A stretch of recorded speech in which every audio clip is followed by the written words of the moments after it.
Rais wa Iran Masoud Pezeshkian anasema Jamhuri ya Kiislamu ya Iran haijawahi kukiuka sheria za kimataifa.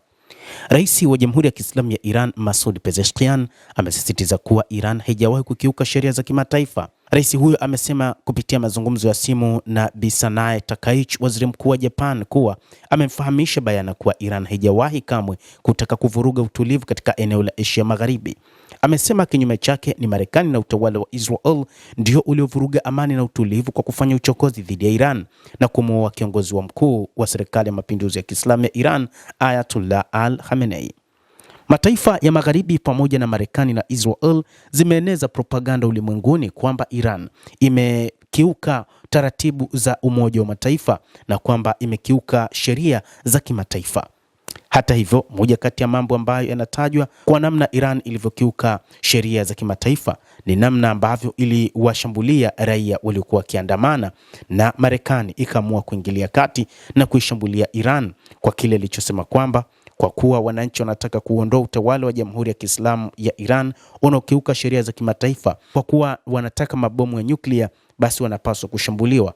Hivyo rais wa Jamhuri ya Kiislamu ya Iran amedai kwamba kwanza Jamhuri ya Kiislamu ya Iran haikuwa na silaha za nyuklia, lakini pili, wale raia walikuwa wakiandamana katika haki ya kweli, lakini kuna watu walikuwa wakivunja sheria za nchi ndio ambao walishughulikiwa, na kwamba nchi haikuvunja sheria za kimataifa bali ni Wamarekani waliokuja kuwa watoto katika shule ya Minabu na kumuua kiongozi mkuu wa serikali ya kimapinduzi nchini humo, kadhalika kuwaua makamanda na viongozi wengine wa serikali katika Jamhuri ya Kiislamu ya Iran.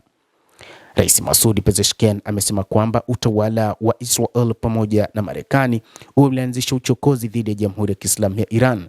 Hata hivyo, jeshi la Iran halikuweza kuvumilia na lilifuata sheria za kimataifa katika kuhakikisha linalipa kisasi na linajilinda dhidi ya mashambulizi yaliyokuwa yakifanywa na Marekani pamoja na Israel. Amebainisha kuwa Jamhuri ya Kiislamu ya Iran haijawahi kutenda nje ya mfumo wa sheria za kimataifa na imekuwa ikijitahidi daima kuimarisha uhusiano mwema na majirani zake. Rais huyo aidha ameelezea matumaini yake kuwa juhudi za kidiplomasia za Japan katika kurejesha amani na utulivu zitaleta matunda na kuzuia jinai na uchochezi wa vita unaofanywa na madola hayo, kwa maana Marekani na Israel. Kwa upande wake, waziri mkuu wa Japan amesisitiza uungaji mkono wa Tokyo kwa njia za diplomasia ili kuhitimisha vita, akielezea kuwa hatua hiyo inalingana na masuala ya muda mrefu ya Iran ya kanda nzima. Takaichi amekaribisha maendeleo ya mazungumzo kati ya Iran na Oman na ametoa wito wa kufanikisha mazungumzo hayo ili njia hiyo ya usafirishaji ifunguliwe haraka iwezekanavyo, akimaanisha njia ya bahari ya mlango wa Hormuz. Aidha, waziri mkuu wa Japan amemwomba Rais Masoud Pezeshkian wa Iran kutumia ushawishi wa Tehran kuzuia kuongezeka kwa mivutano katika lango la Bab al-Mandeb.